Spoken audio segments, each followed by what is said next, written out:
लगता है। उस समय माता के खाए हुए अन्न, जल आदि से उसकी सब धातुएं पुष्ट होने लगती और वह कृमि आदि जंतुओं के उत्पत्ति स्थान उस जघन्य मलमूत्र में गड्ढे में पड़ा रहता है। वह सुकुमार तो होता ही। राधे राधे दोस्तों, आप सभी का चैनल में स्वागत है।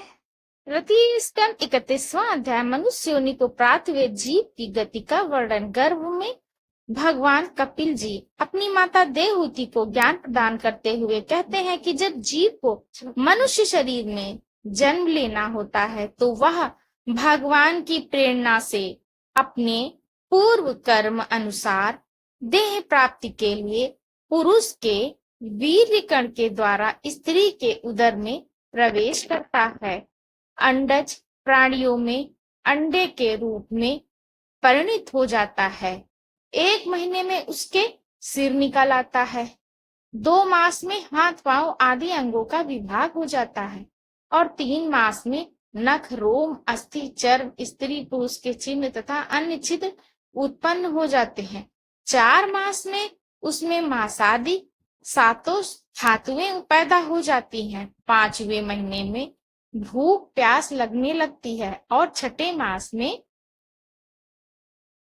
झिल्ली से लिपटकर वह दाहिने कोख में घूमने लगता है। उस समय माता के खाए हुए अन्न, जल आदि से उसकी सब धातुएं पुष्ट होने लगती और वह कृमि आदि जंतुओं के उत्पत्ति स्थान उस जघन्य मलमूत्र में गड्ढे में पड़ा रहता है। वह सुकुमार तो होता ही है।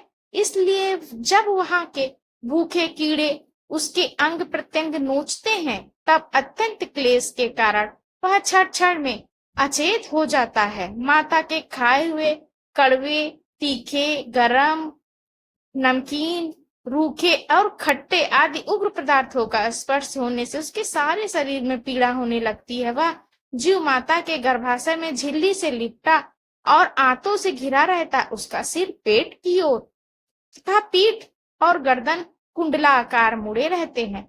वह पिंजड़े में बंद पंछी के समान पराधीन एवं अंगों को हिलाने डुलाने में भी असमर्थ रहता है।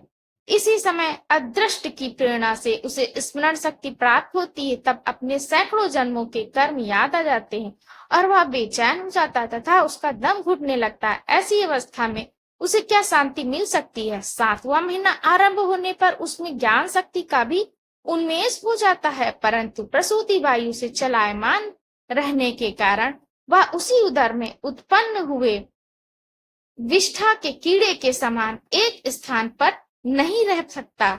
तब सप्त धातु में स्थूल शरीर से बंधा हुआ वह देहात्मदर्शी जीव अत्यंत भयभीत होकर दीनवाणी से कृपा याचना करता हुआ हाथ जोड़कर उस प्रभु की स्तुति करता है जिसने उसे माता के गर्भ में डाला है। जीव कहता है, और इसके आगे का वीडियो मैंने पहले ही डाला है कि जीव की प्रार्थना भगवान से क्या होती है। वह इस नरक रूपी गर्भ से निकलने के लिए भगवान से क्या प्रार्थना करता है, तो इसका वीडियो भी है। अगर जानकारी अच्छी लगी हो तो लाइक करिएगा, चैनल पे नए हैं तो सब्सक्राइब कर लीजिएगा। मिलते हैं मेरे अगले वीडियो में अगली जानकारी के साथ। तब तक के लिए राधे राधे।